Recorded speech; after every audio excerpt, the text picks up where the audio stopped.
At the recommendation of many congregants, my family went to see Playing Shylock last Sunday.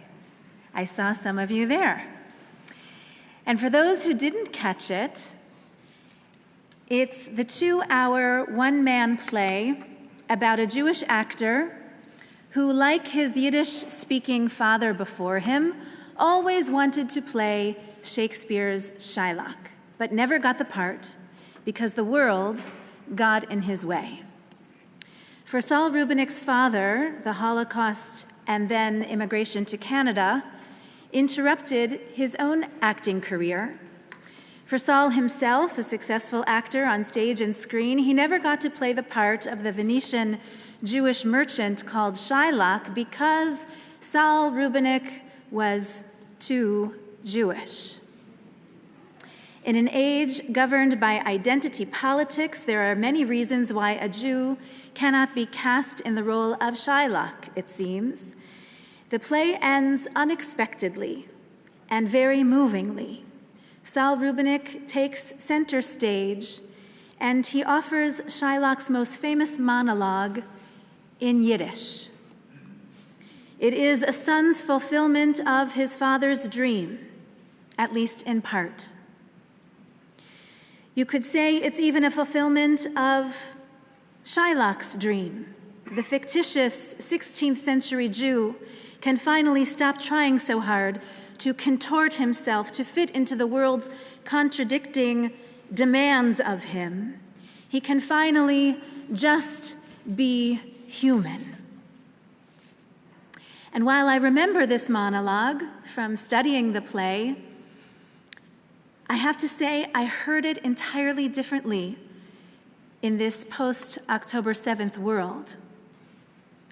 He hath disgraced me and hindered me 500,000, laughed at my losses, mocked at my gains, scorned my nation, thwarted my bargains, cooled my friends, heated mine enemies.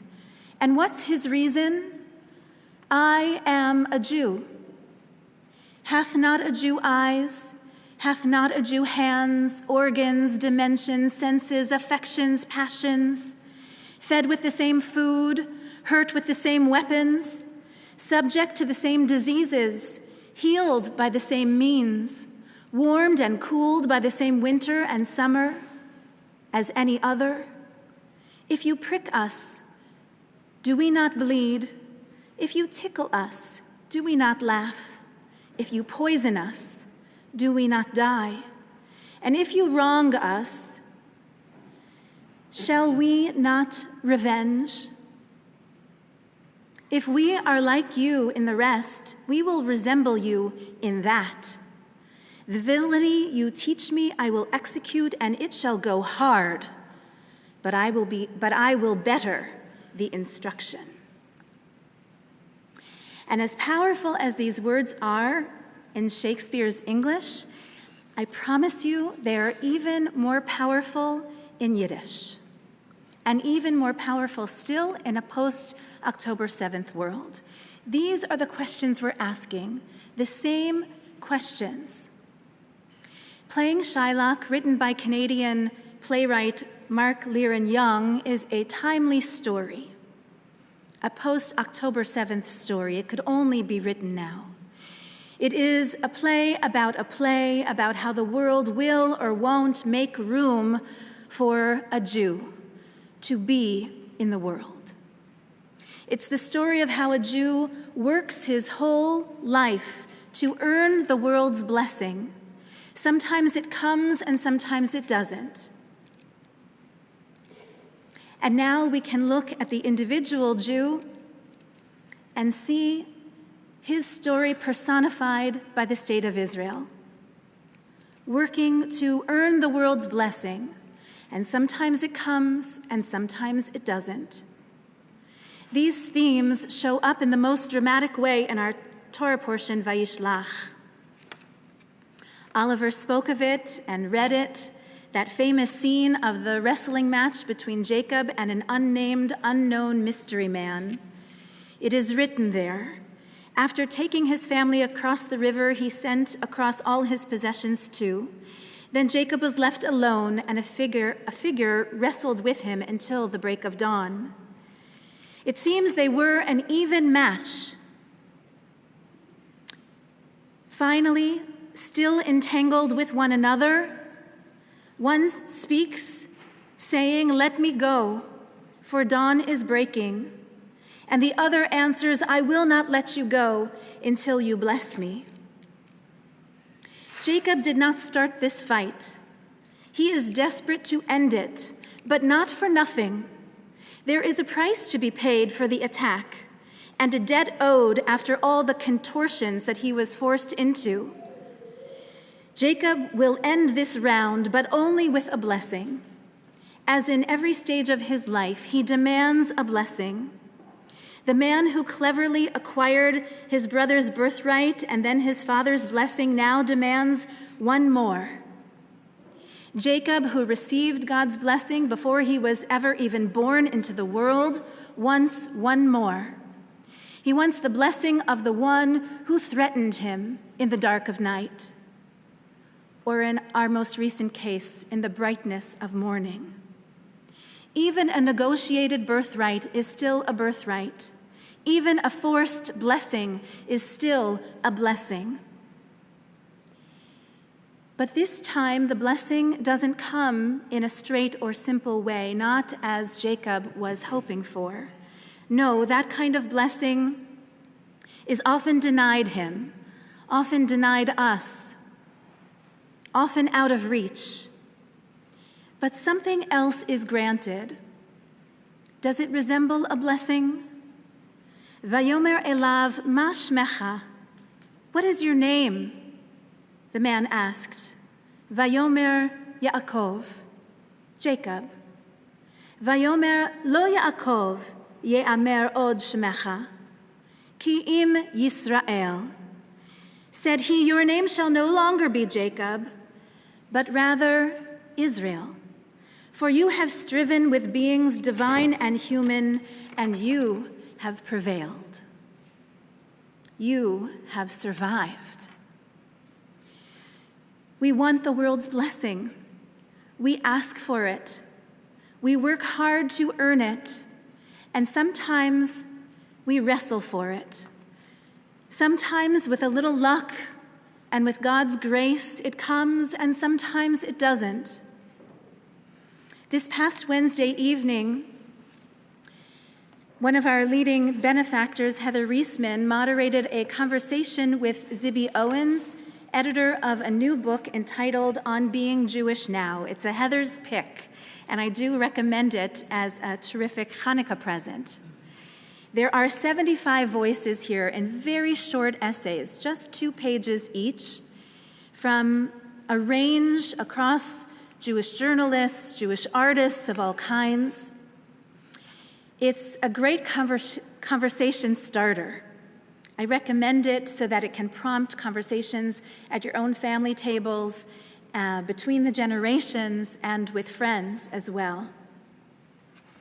I'd like to share with you just one excerpt that comes from Harper Kincaid, who is a best-selling author of romance, mysteries, and creative nonfiction, and also a licensed clinical psychotherapist. It dawned on me that I had a decision to make. Do I take my broken heart since October 7th and put it back together with something hard or something more expansive? My anger and grief are 2 dark angels wrestling each other through the night, both taking their turn of brief dominion and respite. But if you've ever put 2 mirrors in front of one another, they just reflect the same image back for infinity. To mimic the vitriol being thrown at us only feeds the upside down under our feet and the soil from which the future will feed. And so instead, I choose the fullness and salvation of Jewish joy. I started wearing a Star of David and lighting Shabbat candles on Friday nights. I joined a Jewish therapist peer support group and became a founding member of Artists Against Anti-Semitism. And even though the part of my brain that calculates math and learns other languages remains the size of a shriveled up raisin, I downloaded an app and practice my Hebrew. I reply at every nasty DM with an invitation for open dialogue. So far, one has replied. I'm going to keep lighting my Shabbat candles and writing and focusing on what brings me closer to my people. My Jewish identity has never been solely a reactive impulse against anti-Semitism. Our center will hold, for we are grounded in joy, in family, and in the sanctity of life. So the world doesn't give out easy blessings, not to anyone, and certainly not to Jews. You may have read this week's very lengthy piece in the Free Press about the explosion of anti-Semitism in Canada. It's a hard read, but I would say a necessary read. Part of the wisdom of our parasha, the name change to Yisrael, is the blessing. The striving with beings divine and human is the blessing. Not a simple blessing, a complex blessing, a confusing blessing. Perhaps we should stop expecting the world's blessing. Perhaps it won't come this time. Expectations may only lead to disappointments and hurt and confusion, but we can nevertheless be a blessing to the world. We can earn it in time. We can earn God's blessing too. Shema Yisrael, listen, O people Israel, as you weave your way through the lands and through the centuries. Remember your name, the one given you by the angel by the side of the swift river. Shema Yisrael, hear, O descendants of Jacob, remember where you come from. Remember to whom you belong. When others doubt you or deny you, remember, and let's remind one another of who we are and what we intend to yet become. Shema Yisrael, listen, O Israel, children of Israel. The struggle is the blessing. It is our God-given mission to strive and to struggle our way through this world. With God's Torah in our mouths and with mitzvot in our hands, this is our burdensome blessing to carry. May we find more joy than pain in it.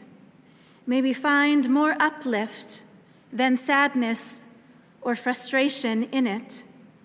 And may others look on and join us until we find our footing again. Shema Yisrael, hear, O Israel. Like our ancient ancestor Jacob, we may walk with a limp from the struggle.